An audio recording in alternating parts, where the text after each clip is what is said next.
que tenemos del otro lado un genio. O sea, sale un genio y entra un genio. Esto está buenísimo. Enric, bienvenido a Rincón Apologético una vez más. ¿Cómo estás? Hola Santiago, ¿qué tal? Pues muy bien, muchas gracias por invitarme y que siga la perreidad, ¿no? Perreidad, entonces así es, ¿no? Yo suelo decir perreidad también, eso de perritud no lo había escuchado nunca, la perrosidad tampoco, y no sé, tampoco sé de dónde proviene, creo que es Barry Miller, un tomista que habla mucho de su perro Fido, y a lo mejor proviene de ahí, pero no estoy seguro.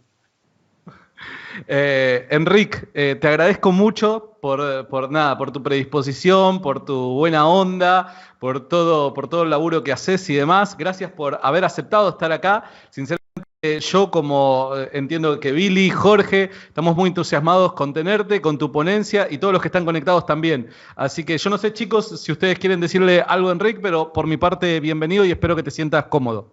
Sí, completamente de mi parte honrado poder compartir aquí un rato contigo. Tú te has convertido en mi profesor de filosofía en YouTube. Realmente para mí el tema de la filosofía no entra. Es algo bien difícil. Y en verdad muy agradecido con todo el trabajo que estás haciendo en las redes. Me muero de la risa con ese Pikachu. No me acuerdo el nombre, pero me encanta. Es algo, no, porque es que el canal es brutal porque es bien simple, es bien fácil de entender lo que estás diciendo, pero igual te ríes, ¿no? Usualmente ese tipo de contenido uno se duerme, ¿verdad? Pero sí, con el contenido que tú tienes, en verdad, sumamente agradecido por lo que estás haciendo. Excelente. Gracias. Me sorprende porque yo tengo un tipo de humor muy raro y yo cuando empecé en YouTube pensaba, bueno, nadie se va a reír de las cosas que me hacen gracia a mí, ¿no? Pero al parecer sí, no sé, somos muchos los que tenemos este tipo de humor extraño. No, y algo bien cómico que pude ver, porque empecé a ver videos viejos y vi la evolución del Pikachu. Sí. Y yo dije, esto está brutal. Ay, yo no sé si vas a decir algo, Jorge. No, dale, que comience. Vamos a seguir echando esto para adelante, papá. Ahí le hacemos preguntas cuando termina el segmento. Enric, bueno, entonces, ustedes ya saben, los que están conectados, bueno, aquellos que han visto los horarios, ¿no? Y los ponentes y demás, Enric va a hablar un poquito acerca del tema de la carga de la prueba, buenísimo tema, para que obviamente nos va a servir a todos aquellos que nos estamos formando, ya sea en apologética, filosofía, teología. Así que, bueno, ¿qué te parece, Enric? Yo no sé con cuánto tiempo vos necesitas. ¿Qué te parece unos 35 minutos? ¿Te queda bien 30, 35 minutos? Yo había calculado como 3 horas. Mirá, si querés después abrimos una transmisión. Ya lo corto. Y... Sí, no, luego hacemos una vigilia y le damos. Sí, yo creo que 35 minutos, sí, yo creo que habré dicho lo que quería decir, creo, vamos, espero.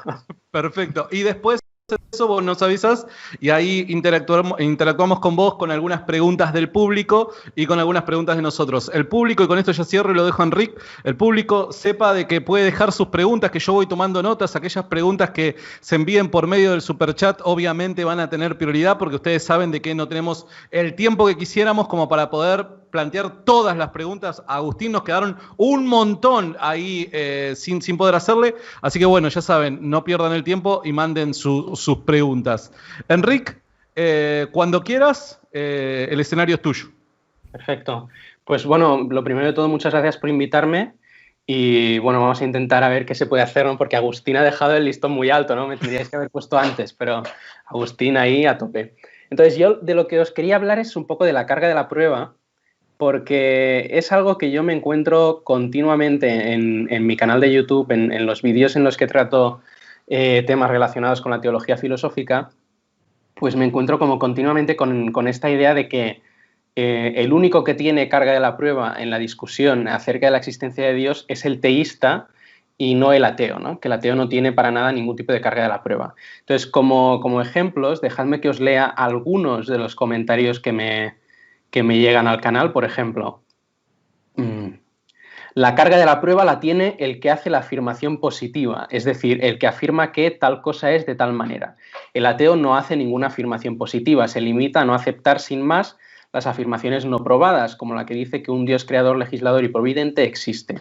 Otro comentario, el que afirma algo tiene que demostrarlo, es el principio básico de las cosas. la carga de la prueba reside en quien hace la afirmación, los creyentes deben de demostrar la existencia de Dios, los ateos no pueden demostrar la no existencia de algo, la carga de la prueba la tiene quien afirma, no quien niega, ya que demostrar la inexistencia de algo es imposible, y no hay carga de la prueba para demostrar una inexistencia, es el que afirma el que demuestra, ¿no? Entonces, todas estas citas son comentarios que se pueden encontrar en mi canal de YouTube y ya os digo, son solo una pequeña muestra de una idea que yo veo que está muy generalizada entre el gran público al menos, por lo que respecta al debate sobre la existencia de Dios. No es una idea que tú te vayas a encontrar en círculos académicos, porque por lo general todos los filósofos ateos reconocen que tienen una carga de la prueba y la intentan sustentar por medio de muchos argumentos como son los que ha explicado Agustín antes, pero sí que es una idea como que yo al menos me encuentro mucho pues entre la gente, ¿no? Ahora, vaya por delante que lo que no hay que negar es que el teísta tenga una carga de la prueba, o sea, eso yo no he oído a nadie negar eso, ¿no? Entonces, no es eso lo que yo voy a estar discutiendo, lo único que voy a plantear es que el ateo también tiene una carga de la prueba propia, ¿no? Y que las razones que habitualmente se dan para negar esto, pues no son demasiado buenas, ¿no? Entonces, antes de empezar, lo que nos iría bien es definir los términos, ¿de acuerdo? Entonces, carga de la prueba. ¿Qué entiendo por carga de la prueba? Pues simplemente como esa obligación que una persona tiene, cualquier persona tiene, de sustentar lo que está diciendo, ¿no? De dar razones, de dar una justificación suficiente para pensar como ella piensa en un tema determinado. Como tal, no estoy entendiendo que la carga de la prueba implique tener que demostrar de modo apodíctico, necesario, inevitable, indudable, ¿no? Sin margen posible de error o de duda, una proposición, sino que basta con pues, dar razones que sean suficientes para decantarse o para inclinarse por esa posición en lugar de por cualquier otra, ¿no? O sea, dar razones que hagan que esa postura pues, sea la más razonable o plausible. Entonces, esta definición de carga de la prueba, no creo que sea muy controvertida, ¿no? Lo que es más controvertido va a ser lo que viene ahora, que es definir qué es el teísta, qué es el ateo y qué es el agnóstico. Entonces, teísta tampoco va a ser controvertido definirlo. Teísta es el que afirma que Dios existe, el que afirma la existencia de Dios. Por ateo yo entiendo el que niega la existencia de Dios, el que dice que Dios no existe. Y por último, por agnóstico, el que sencillamente suspende el juicio acerca de este tema y que dice que él personalmente no sabe si Dios existe o no, lo ignora, no se decanta ni por un lado ni por el otro. Entonces, dentro del agnosticismo podríamos distinguir entre lo que podríamos llamar agnosticismo débil, que sería sencillamente reconocer la propia ignorancia, decir yo no sé si Dios existe, no lo sé, y luego agnosticismo fuerte, que sería decir que es imposible saber si Dios existe o no, que nadie puede saberlo, ¿no? Entonces, de acuerdo con estas definiciones, Tomás de Aquino sería ateísta, obviamente, por si alguien se sorprende de eso. Nietzsche y Sartre, por ejemplo, serían ateos. Paul Draper, que es un filósofo contemporáneo, y hay otro filósofo que se llama Joe Schmidt, también sería agnóstico. Y Kant, por ejemplo, sería el ejemplo más claro de un agnóstico en sentido fuerte, ¿no? Entonces, si vosotros definís los términos de esta manera, yo os puedo prácticamente garantizar al 100% de que alguien va a ver que os eche en cara de que estáis definiendo ateísmo de manera errónea, ¿no? Que lo estáis definiendo mal. Entonces, que el ateo no es el que niega la existencia de Dios, no es el que cree que Dios no existe, sino que es simplemente el que no cree que Dios exista, el que carece de la creencia en Dios, ¿no? Esto tiene como mínimo 4 problemas que me gustaría señalar. Primero, a mí me da la impresión de que esta redefinición de ateísmo o esta definición de ateísmo no se corresponde con el significado que el término tiene en el lenguaje ordinario que utilizamos diariamente, ¿no? Y creo que esto incluso es algo que la persona que propone esta redefinición muchas veces reconoce de manera implícita, ¿no? Porque muchas veces siempre te van a decir, es que siempre tengo que explicar esto, ¿no? Porque todo el rato la gente está malinterpretando lo que ateísmo significa, lo que ateísmo realmente significa, ¿no? Entonces, hombre, si todo el rato tienes que estar explicando esto, pues a lo mejor es que no es este el significado que tiene el término en el lenguaje ordinario, ¿no? Entonces, ese es el primer motivo. Pero segundo, más importante me parece a mí, que es que esta definición no se corresponde con el significado tradicional que la palabra tiene dentro de la historia de la filosofía, ¿no? O sea, Nietzsche, Marx, Freud, Sartre, etcétera, los grandes ateos de la historia de la filosofía han entendido siempre por ateísmo no solo el rechazo de la proposición Dios existe, que es algo que se tiene en común con el que se considera agnóstico, sino la afirmación de su contraria, es decir, Dios no existe. Y de hecho, me cuesta imaginar cómo, por ejemplo, una persona como Nietzsche no pensaría que definir ateísmo de manera que sea solamente la falta de creencia en Dios no sería algo pusilánime, ¿no? Seguramente diría Nietzsche, o sea, que eso es una definición que no se corresponde realmente con lo que él entendía por ateísmo, ¿no? Y tercero, más importante aún, es así, esta redefinición no se corresponde con el significado que ateísmo tiene hoy mismo en el debate contemporáneo especializado en filosofía de la religión, ¿no? Los filósofos que trabajan en esta área, teístas y ateos por igual, en su mayoría entienden el ateísmo según la definición tradicional de aquella persona que niega la existencia de Dios. Y permitidme que os dé algunos ejemplos. William Rowe, que es uno de los filósofos ateos más importantes del siglo XX, dice: el ateísmo es la posición que afirma la no existencia de Dios. Propone una increencia positiva más que la mera suspensión de la creencia. Y esto es en la entrada Atheism de la Routledge Encyclopedia of Philosophy, que podéis encontrar online. Matt McCormick, otro filósofo ateo: el ateísmo es la visión de que no hay ningún Dios, en la Internet Encyclopedia of Philosophy. Y Graham Oppy: deberíamos definir teísmo como la visión de que hay al menos un Dios, y ateísmo como la visión de que no hay ningún Dios. Los ateos son, pues, personas que creen que no hay ningún Dios. Y esto es en un vídeo del canal Capturing Christianity, que os recomiendo un montón porque está súper bien, y el vídeo se titula Atheist Professor Defines Atheism. Por tanto, en filosofía de la religión, hoy en día, en el debate especializado, ateísmo se entiende como lo he definido yo al principio, y no como estaría pretendiendo, pues, nuestro crítico imaginario y no tan imaginario.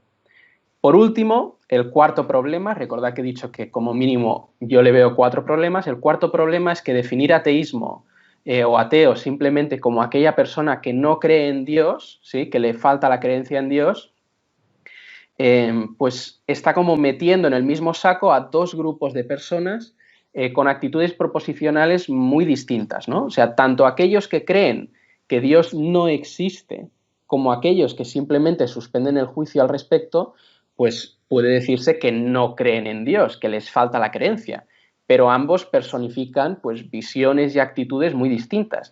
El primero pretende que la proposición Dios existe es falsa, pretende saber eso, y el segundo sencillamente ignora si es verdadera o falsa. Entonces, utilizar un término que englobe como 2 grupos de personas tan diferentes, yo creo que no es algo demasiado útil, ¿no?, sino que lleva ambigüedad y, hombre, lo mejor en nuestro lenguaje es intentar ser lo menos ambiguos posible, ¿no? En cambio, la definición que yo he dado tiene la ventaja de que ateísmo pasa a ser equivalente con una de las 3 posibles respuestas que se pueden dar a la pregunta ¿existe Dios?, ¿no? Tú puedes responder sí, puedes responder no y puedes responder pues no lo sé. Entonces, si hay 3 respuestas básicas, pues tiene todo el sentido del mundo que tengamos 3 términos básicos que son los tradicionales: teísmo, ateísmo y agnosticismo. Esta clasificación refleja además las 3 actitudes proposicionales básicas que uno puede tener respecto de una proposición cualquiera, ¿no? O sea, supongamos la proposición P, que puede ser cualquier cosa. Uno, pues, puede pensar que P es verdadera, puede pensar que P es falsa, o puede sencillamente ignorar si es verdadera o falsa. Y en nuestro caso, la proposición es Dios existe, pues el teísta es el que piensa que tal proposición es verdadera, el ateo el que piensa que es falsa, y el agnóstico pues el que no lo sabe, ¿no? Ahora, cada una de estas 3 posiciones o respuestas se puede sostener pues con distinto grado de certeza o seguridad, ¿no? O sea, os lo podéis imaginar como un continuo, una línea horizontal en la que tú en medio tienes el tienes un segmento en medio que es el agnóstico, que se podría pues inclinar hacia el ateísmo o se podría inclinar hacia el teísmo, y los otros dos segmentos extremos serían el teísmo y el ateísmo, que uno pues podría ser con distinto grado de certeza, ¿no? Podríamos decir, pues yo soy un 80% teísta o un 90% ateo o lo que sea, ¿no? Ahí ya acá sería bastante subjetivo, sería bastante personal, ¿no?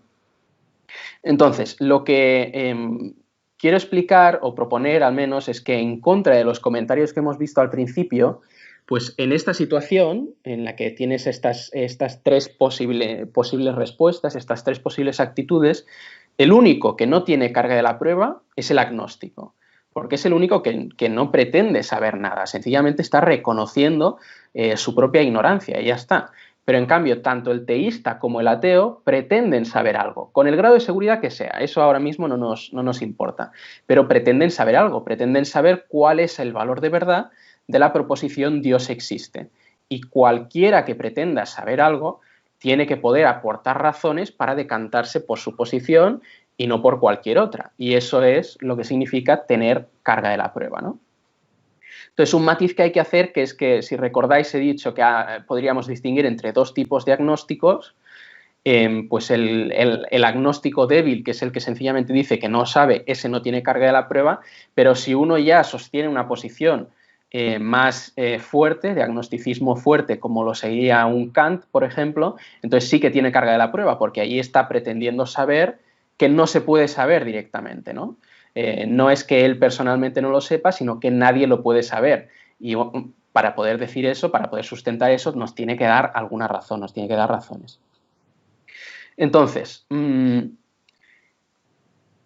la idea básica, por tanto, es que cualquiera que pretenda saber algo tiene una carga de la prueba. Y yo creo que esto se ve muy bien si nosotros cambiamos la proposición Dios existe por otra que sea, por ejemplo, existe vida inteligente en otros planetas, ¿no? Si alguien dijera que sí, que existe vida inteligente en otros, o vida, vamos a olvidarlo de vida inteligente porque a lo mejor eso complica las cosas, ¿no? Vamos a poner simplemente que la proposición es existe vida en otros planetas. Si alguien dice que sí, está claro que tiene una carga de la prueba. Nos tiene que demostrar o nos tiene que argumentar por qué piensa eso. Pero si alguien dice que no hay vida en otros planetas, me parece que es bastante fácil reconocer que él también tiene carga de la prueba, que sería como un poquito estúpido que dijera, no, pues como no se puede, como nadie me ha podido demostrar o como nadie me ha podido convencer de que hay vida en otros planetas, entonces es que no hay, ¿no? Eso sería, digamos, un razonamiento falaz, ¿no? Una manera falaz de evitar la carga de la prueba. Al contrario, o sea, si alguien dijera que no hay vida en otros planetas, todos querríamos saber por qué piensa eso, qué motivos hay detrás de su juicio, ¿no? Necesitamos saber por qué deberíamos negar la existencia de vida en otros planetas en vez de sencillamente suspender nuestro juicio al respecto, ¿no? Ahora, vamos a examinar algunas de las justificaciones que se suelen dar y que yo me encuentro muchas veces en comentarios a mis vídeos para defender que el ateo no tiene carga de la prueba. Por ejemplo, el tema de que solo el que afirma tiene carga de la prueba, ¿no? El que niega no tiene carga de la prueba. El problema con esto es que me parece que toda negación se puede transformar en una afirmación. De manera que es un poco arbitrario decir que solo el que afirma tiene carga de la prueba. Porque al final, vale, pues el ateo está negando la existencia de Dios, pero está afirmando que el ateísmo es verdadero, ¿no? Está afirmando que la proposición Dios no existe es verdadera. Y al revés, toda afirmación se puede transformar en una negación, de manera que el teísta podría eludir la carga de la prueba diciendo que él no está afirmando nada, sino que sencillamente está negando que la proposición Dios existe sea falsa, ¿no? O que está negando que el ateísmo sea verdadero, por ejemplo, ¿no? Si en cambio se dice, no es el que afirma, sin más, sino el que afirma la existencia de algo. Ahí de nuevo se podría decir que el ateísmo en cierto sentido también está afirmando la existencia de algo, está afirmando la existencia de un mundo sin Dios, de un mundo en el que no está Dios, ¿no? Pero además creo que hay contraejemplos bastante obvios a esta posición de que solo el que afirma la existencia de algo tiene carga de la prueba, ¿no? Por ejemplo, ya hemos visto, perdón, que si alguien dice que no existe vida en otros planetas, tiene carga de la prueba y está afirmando la no existencia de algo, no está afirmando la existencia de nada. Pero si queréis un ejemplo aún más radical, pues pensad, por ejemplo, en el solipsismo. El solipsismo es una posición filosófica que lo que sostiene es que el único que existe en la realidad soy yo, que todo lo demás... Yo soy solipsista, solo yo existo. Thank you. Efectivamente. No, yo también, a veces, en mis días malos soy solipsista, ¿no? Entonces, el solipsista está diciendo que solo él existe, ¿no? En cambio, en contra del solipsista, pues el que va en contra del solipsista está diciendo que además de mí existen pues 7.000 millones de personas más en el planeta, ¿no? O sea, eso son muchas afirmaciones de existencia, ¿no? Pero no diríamos que el que tiene la carga de la prueba en el debate entre el solipsista y el no solipsista es el no solipsista. O sea, todos reconoceríamos que el solipsismo es una posición tan loca, por decirlo así, ¿no? Tan contraria al sentido común, que el que tiene carga de la prueba es él, ¿no? O por poner otro ejemplo clásico de la historia de la filosofía, Parménides, ¿no? Parménides, la posición de Parménides se caracterizaba justamente no por proponer la existencia de algo, sino por proponer la no existencia de algo, en concreto del movimiento. Y en cambio todos reconoceríamos que el que diga que el movimiento no existe es el que tiene la carga de la prueba, no el que dice que el movimiento existe, ¿no? Por tanto, vemos que hay contraejemplos bastante claros como a esta idea de que solo el que afirma la existencia de algo tiene una carga de la prueba, ¿no?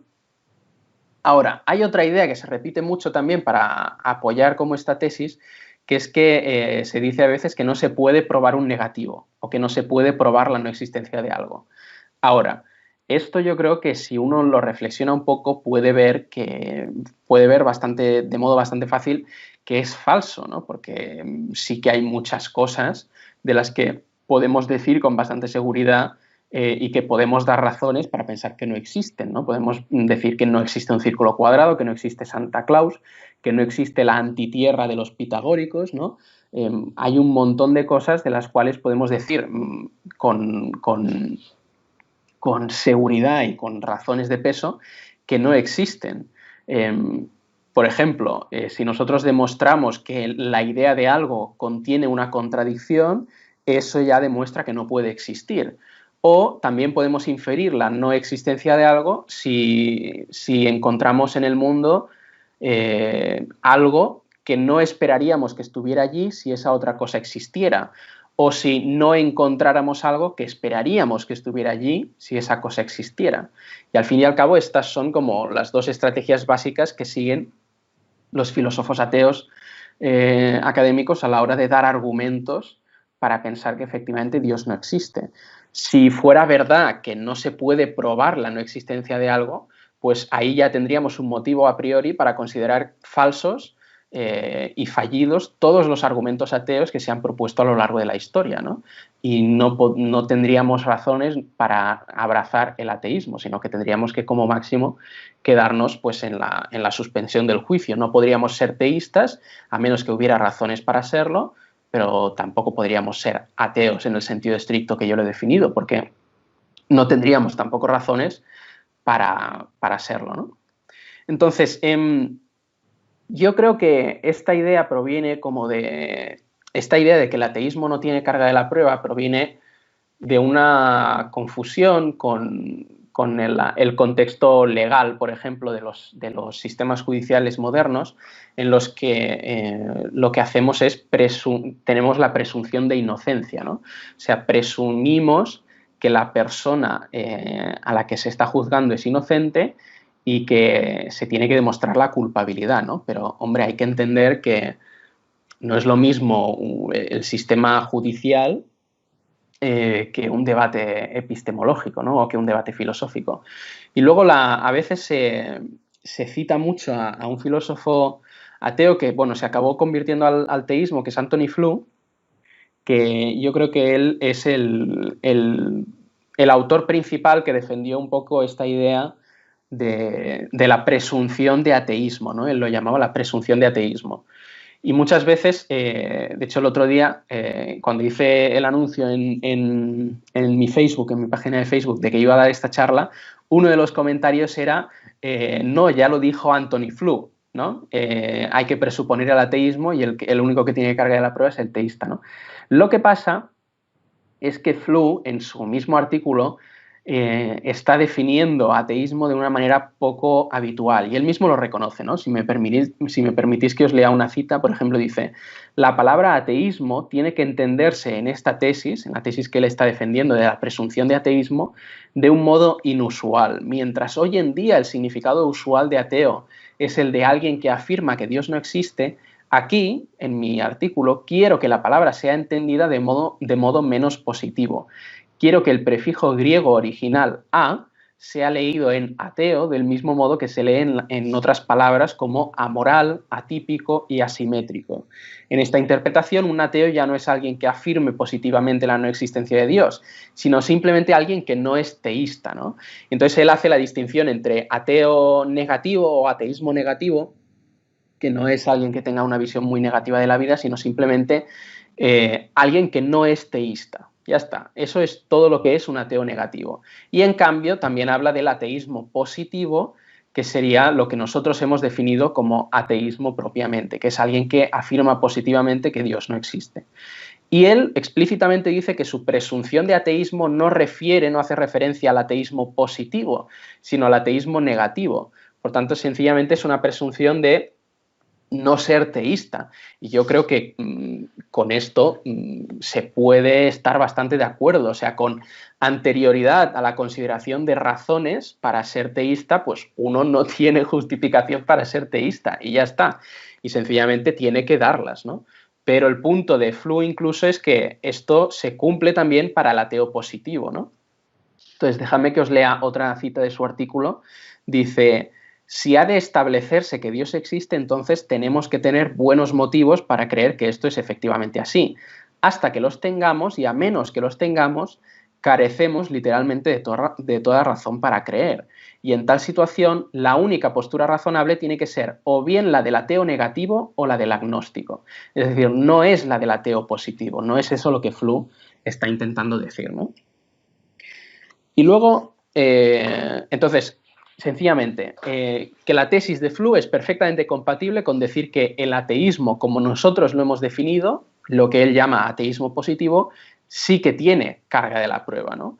El punto de partida, la posición por defecto es no ser teísta, pero tampoco es ser ateo en el sentido que nosotros estamos definiendo la palabra, ¿no? Por último, quiero comentar sencillamente, así un poco por encima, el tema de la tetera de Russell, porque es otro de los ejemplos que muchas veces sale para apoyar esta idea de que el ateísmo no tiene carga de la prueba. Entonces, la tetera de Russell es un ejemplo que el filósofo Bertrand Russell puso para apoyar esta idea. Entonces, dejadme que os lea también una cita de él directamente explicando el ejemplo. Dice: si yo sugiriera que entre la Tierra y Marte hay una tetera de porcelana que gira alrededor del Sol en una órbita elíptica, nadie podría refutar mi aseveración, siempre que me cuidara de añadir que la tetera es tan pequeña que no puede ser vista ni por los telescopios más potentes. Pero si yo dijera que, puesto que mi aseveración no puede ser refutada, dudar de ella es de una presuntuosidad intolerable por parte de la razón humana, se pensaría con toda razón que estoy diciendo tonterías, ¿no?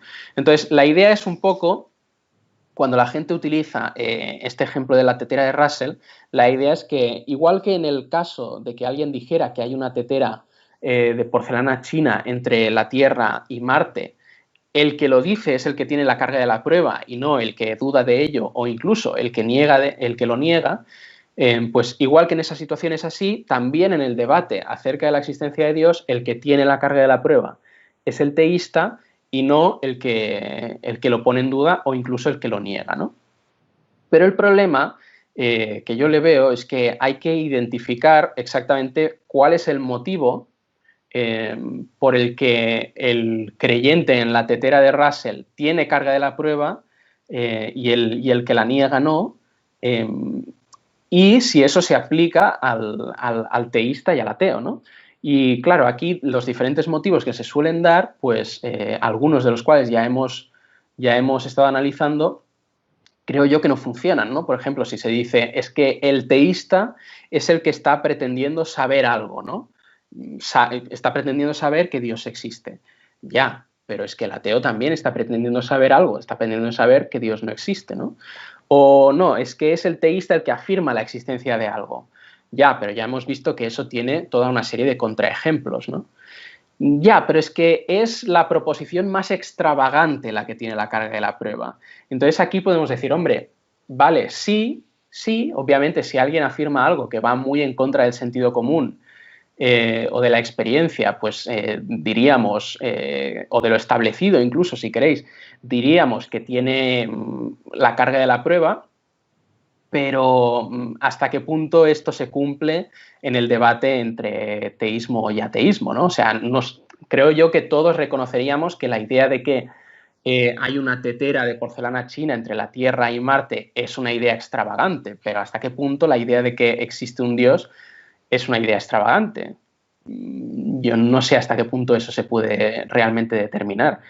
Y de hecho podría haber incluso gente que dijera que la idea extravagante es el ateísmo, ¿no? O sea, que ahí incluso podría haber discusión acerca de qué es lo más extravagante, ¿no? O sea, por tanto, tampoco me parece un buen motivo, ¿no?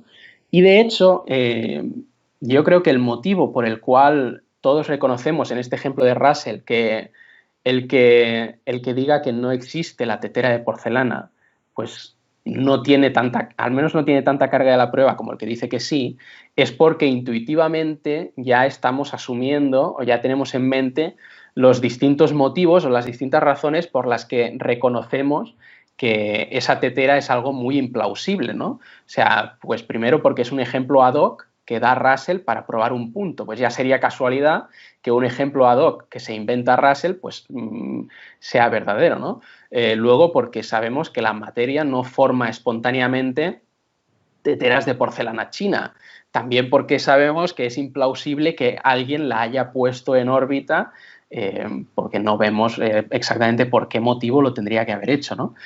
Y el punto que yo quiero decir es que, vale, entonces la analogía solo va a funcionar si el que la propone es capaz de identificar exactamente por qué motivos la existencia de Dios es igual de improbable que la existencia de la tetera de Russell. Pero el punto es que cuando empiece ya a hacerlo, eso ya es estar asumiendo la carga de la prueba, porque ahí ya es cuando va a empezar a utilizar argumentos para decir que la existencia de Dios como mínimo no es del todo razonable o no es del todo implausible, ¿no? Así que esto es lo que yo tenía. Hemos visto un poquito carga de la prueba, lo que la gente suele decir y en cambio lo que creo que se tiene que decir y dos ejemplos que son el de Flu y el de la tetera de Russell que a veces se utiliza mucho. A ver, buenísimo, ahí estamos volviendo, estoy sintonizando acá el chirimbolito este, ahí estamos. 35 minutos, Santi? Clavadísimo, no, olvídate. Se la sabe el hombre, se la sabe. No, crack total. Bueno, a ver, varias preguntas fueron dejando en la caja de comentarios. Vuelvo a repetirles a la gente que nos está viendo que dejen sus preguntas ahora para Enric para poder hacérselas. A ver cuántos de los suscriptores de Adictos a la Filosofía no habrá pensado que quizás nunca hubiera tenido esta oportunidad, ¿no? Bueno, en este momento le podés hacer tu pregunta a Enric y seguramente va a tratar de responderla en vivo. ¿Qué les parece si yo arranco con una pregunta, chicos? Y después intervienen ustedes, ¿les parece? Dale, papá. Bien, buenísimo. Bueno, me gustaría acá una pregunta de alguien que acá es parte de la familia, podríamos llegar a decir, y que en otras ponencias no he podido compartir su pregunta. El amigo Kuda pregunta, dice lo siguiente: ¿qué hay de los incognitivistas y los agnósticos epistémicos? ¿Por qué no los consideraste en tu presentación? Antes de comenzar, Sí. Yo sé que hay un poquito de spice con Kuda ahí y un video que hizo, así que estamos esperando toda tu respuesta, ¿ok? Dale. No, le tendría que pedir a CUDA que me definiera exactamente qué está entendiendo por incognitivista y ¿qué era la otra? Agnóstico epistémico. Me lo tendría que definir y entonces le explicaría exactamente en qué campo cae, ¿no? Pero no veo yo cómo, o sea, tal y como lo he puesto, me parece que no cabe ninguna otra posición entre las tres que he dicho de agnóstico, ateo y teísta, ¿no? Entonces, en este sentido, pues a lo mejor, es que claro, dependería de cómo me lo definiera, pues a lo mejor sería algún tipo de agnóstico o algún tipo de ateo, no lo sé.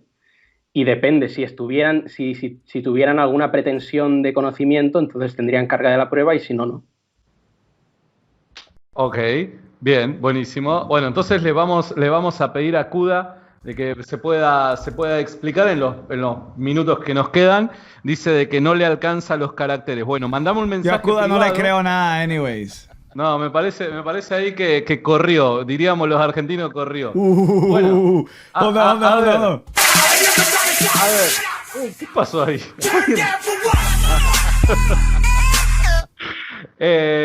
A ver, yo no sé, Billy, Jorge, si tienen alguna pregunta para Enric, algo que quieran comentar. No, preguntas como tal, a medida que fue con la charla, contestó todo lo que tenía, así que fue brutal. Y creo que algo que es bien chévere es que creo que no tan solamente el que ¿verdad?, afirma el ateísmo tiene esta noción de que la carga de la prueba es sobre la otra parte. Yo creo que el mismo teísta también por mucho tiempo se ha comido ese cuento. Yo creo que algo bien interesante, ¿no?, que ahora podamos entender eso cuando estemos filosofando, hablando con la gente, de tener esta herramienta, ¿verdad?, y poder llevar esa discusión un poco más allá, ¿no? O sea que para mí fue estupendo. Estuve esperando el Pikachu que saliera en algún momento, pero fue espectacular. Bien, Jorge. Yo tengo una pregunta. ¿Y cómo es que se pronuncia tu nombre, hermano? Muy buena pregunta. Mi nombre se pronuncia Enric en catalán, porque es un nombre catalán. Entonces, en catalán no tenemos solo 5 vocales, sino que tenemos más, y hay una que es la vocal neutra, que son las as o es átonas, entonces se pronuncia como a. Entonces, mi nombre tiene esa vocal que es Enric, pero bueno, si me llamáis Enric, no tengo ningún problema, contesto, no os voy a hacer el vacío. Okay. Yo siempre le digo Enric. Sí, igual ahora sí tiene. Ve que ustedes son ignorantes y se quieren quedar en la ignorancia. Nadie quiere llegar al fondo de las cosas. Yo por eso pregunto, ¿ok? Ahora, lo siguiente, Enric. La pregunta sería, ¿es difícil convencer a muchas personas o a los que abrazan el ateísmo de cualquier estirpe, ¿no? Demostrarles que ellos también tienen la carga de la prueba? ¿Cuál sería el procedimiento? Yo sé que esto tiene mucho que ver con situación individual, contexto y demás, pero si nos pudieras dar un par de pasos o de tácticas que utilizas tú para que la persona diga, de verdad, a mí también me toca explicar que yo hago ciertas afirmaciones de cómo está organizada la realidad y en mi ateísmo yo estoy diciendo que Dios no existe, estoy haciendo una afirmación. Entonces, ¿cómo podrías tú, o cómo haces tú en un diálogo para hacerles ver, para que el foquito se encienda, para que la luz se encienda arriba de ellos? Sí, esto va a depender mucho de cada persona, pero yo creo que como mínimo el primer paso es aclararse acerca de cómo está entendiendo él la palabra ateo, porque yo me he encontrado muchas veces pues eso, que la gente entiende por ateo sencillamente el que carece de creencia, ¿no? Y entonces pues aclararnos si realmente simplemente carece de creencia, es decir, es lo que nosotros entendemos por agnóstico, o no, o va un paso más allá y hace una afirmación positiva acerca de la no existencia de Dios, ¿no? Entonces lo primero es aclarar eso, y entonces una vez se aclara eso, pues depende. Si queremos, yo no creo que sea prudente en conversaciones así de personales hacer una lucha por los términos, ¿no? Y decirle, oye, que tú estás definiendo los términos mal o no mal, sino que no los estás definiendo de acuerdo con cómo se entienden, digamos, en el debate académico. No creo que eso sea productivo, ¿no? Sino que simplemente pues podemos o obviamos los términos y nos centramos sencillamente en su posición, o cambiamos los términos, ¿no? Y nos adaptamos al término que él utiliza. Y entonces yo lo que haría es intentar hacerle ver, pues, o sea, preguntarle. Básicamente yo funcionaría mucho por preguntas, en plan, vale, pero tú exactamente ¿qué es lo que piensas? ¿Tú piensas que Dios no existe o no piensas, o no tienes una posición acerca de ese tema? Entonces, cuando diga lo que piensa, pues, o sea, si él dice que piensa que Dios no existe, pues le preguntas por qué. Y ahí ya te estará dando sus razones y quiera o no, estará dando su carga, estará soportando su carga de la prueba, ¿no? Y luego si insiste en que no, en que solo es el que afirma el que tiene carga de la prueba, pues mostrarle esos contraejemplos que yo he dicho de que no es así, ¿no? Excelente, excelente. Tengo un montón de preguntas, sinceramente, que le mandaron a Anric. Ahí lo pronuncié bien, ¿eh? Casi prefiero que me llaméis de otro modo, ¿eh? Porque es muy raro escuchar en una conversación en español, escuchar tu nombre pronunciado en catalán. Es muy raro. A ver, dice Gerardo González Flores. ¿Cómo podemos saber que Dios existe si Dios rebasa por mucho el límite de nuestra experiencia? Respuesta a Kant. Sí. Pues porque no es necesario, o sea, porque no es, me parece a mí, no es un requisito para conocer algo que eso tiene que estar dentro de los límites de nuestra experiencia, sino que podemos conocer algo que está más allá de los límites de la experiencia. Y ahí pues entrarían en juego los distintos argumentos teístas que podríamos utilizar. O sea, lo que no... Y ahí podrías ya entrar a discutir con esa persona y decirle, vale, pero tú, de este argumento, yo te pongo las premisas, de este argumento, ¿cuál de las premisas me niegas? ¿Cuál de las premisas dices que es falsa o que no está suficientemente justificada? Y ahí ya lo discutimos. O sea, lo que a mí me parece que no tiene como mucho sentido es como ya tener como esa posición a priori de que como Dios es un objeto que está más allá de nuestra experiencia, pues da...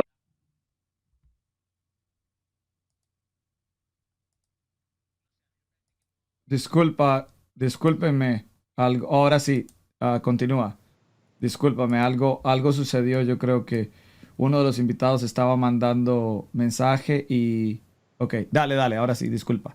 Todo no, bueno, lo que estaba comentando, que a mí me parece que ante esa situación lo mejor es entrar directamente con los argumentos, coger un argumento y decir, vale, pero tú de este argumento, ¿cuál de las premisas niegas? Ya sé que para ti, a priori, el argumento no funciona porque su conclusión rebasa la experiencia. Pero si el argumento no funciona es que tiene que haber o algo en su forma lógica que esté mal o alguna de las premisas que esté mal, ¿no? O sea, si la forma lógica del argumento está bien y las premisas son verdaderas, la conclusión se sigue, la podemos experimentar o no, y ya está. Entonces yo iría por ahí. Perfecto, buenísimo. Yo no sé si los chicos quieren mencionar algo, si no yo sigo, pero a ver, Billy o Jorge, ¿quieren alguna pregunta? Yo creo que valdría la pena, Santi, que nosotros le demos prioridad a la gente, yes. Bien, buenísimo. Bueno, vamos a seguir. Dice, pido perdón, con mi inglés yo soy horrible. Dice Philosophy Freak, creo que se pronuncia así, no sé si se pronuncia así. Dice, pregunta para Enric. ¿Crees que hay una buena razón para pensar que la existencia de Dios no se puede demostrar ni refutar? No. O sea, no porque pienso que efectivamente que hay argumentos que son buenos argumentos para pensar que efectivamente existe, ¿no? Lo que pasa es que, o sea, poniendo eso entre paréntesis, no sé cómo podría llegar a la conclusión de que ningún argumento puede llegar, o sea, puede establecer ese tema, ¿no? Sea hacia el ateísmo o hacia el teísmo, ahora da lo mismo. O sea, no sé qué razón podría dar yo que fuera suficiente para poder tener seguridad a priori de que ningún argumento de los que se ha propuesto en toda la historia a favor del ateísmo o del teísmo, o de los que se van a proponer en el futuro, pues para decir a priori que no funciona ninguno, ¿no? Bien, ok. Dice José Stefano Barrantes Guerrero, dice, pregunta para Enric, ¿entonces se podría aplicar el mismo razonamiento para el que afirma que existen animales fantásticos, ejemplo los unicornios, si alguien no puede probar que no existe, pues quedaría en duda? Claro, si uno no puede dar razones por las cuales lo más razonable es pensar que los unicornios no existen, pues lo más razonable no va a ser pensar que los unicornios no existen, ¿no? Lo que pasa es que creo que se pueden dar bastantes razones para pensar que efectivamente no existen, ¿no? No sé. La pregunta, pero respondería en esta línea yo. Ok, perfecto. Aquí tengo una explicación del CUDA que dice, el incognitivista es el que cree que la proposición Dios existe y Dios no existe carece de sentido, que es una perspectiva verificacionista. Agnóstico epistémico sostiene que es posible, en principio, conocer alguna proposición P, pero una evaluación de las pruebas relativas a P en ambos lados, ya sea a favor de P o en contra de P, deja la balanza aproximadamente contrarrestada a la persona en cuestión. Por ejemplo, en cuanto a la existencia de Dios, puede tener un nivel de confianza en la existencia de Dios de un 40% y un 60% en su no existencia. A diferencia del agnóstico suspensionista, el que suspende el juicio en cuanto a las proposiciones Dios existe y no existe, simplemente no asigna probabilidad. No sé si quieras hacer algo con eso o no. No sé si he entendido muy bien lo último, pero por empezar por lo último, yo eso lo entendería como incluido en lo que he llamado agnóstico. O sea, ya he dicho que el agnóstico puede inclinarse más hacia un lado o hacia el otro, o puede asignarle probabilidades. Obviamente, pues a lo mejor no, uno no sé cómo decirlo, no sabremos decir exactamente el punto en el que el punto de probabilidad en el que uno tiene que dejar de ser agnóstico y pasa realmente a ser esa posición hacia la que se inclinaba, pero yo lo incluiría en lo que estaba llamando agnóstico. Lo único que si asigna alguna probabilidad a alguna de las posiciones, tiene carga de la prueba en el sentido de decir efectivamente por qué hay que asignarle esa probabilidad, ¿no?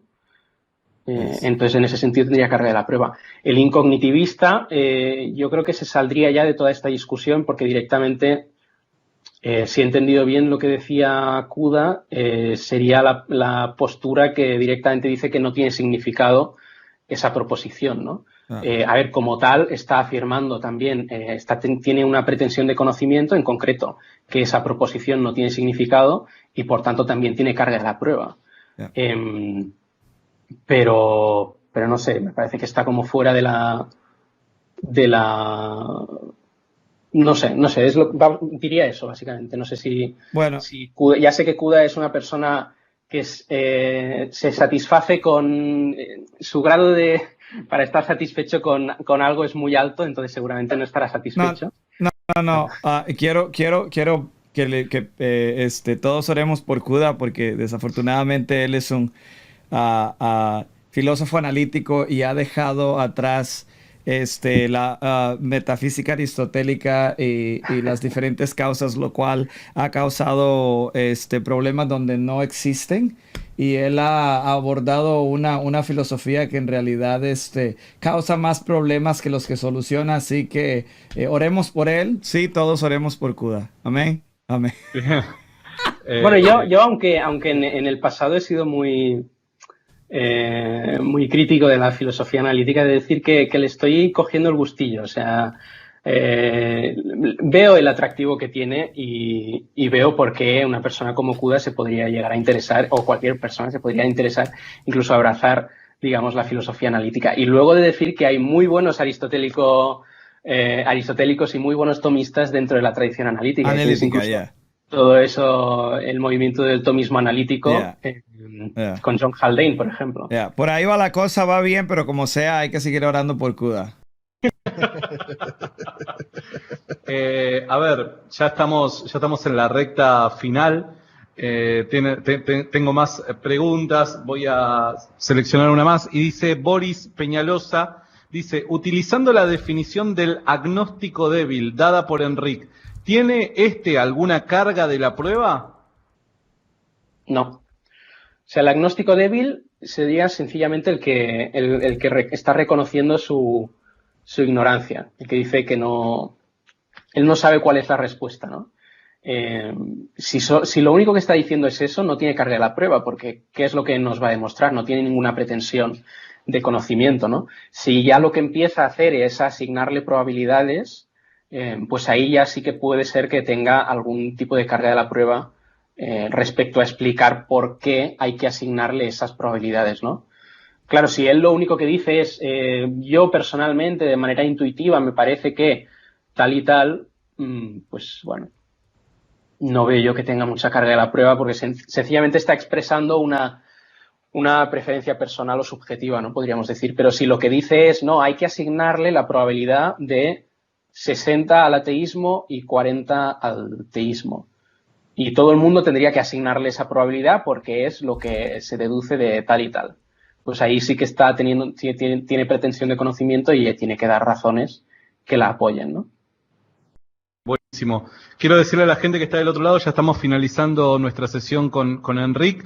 Estamos a minutos de recibir a Dante Urbina, así que no se levanten ahí de la silla porque todavía esto no termina, sino que todavía faltan varias horas y voy a tener que pedir un masajista porque las piernas las tengo hecha pipa ya. Así que nada, la última pregunta al menos de mi parte para Enric es una que acaba de hacer Gerardo González Flores y pregunta a Enric, ¿la carga de la prueba se aplica a quien afirme argumentos a favor del monoteísmo?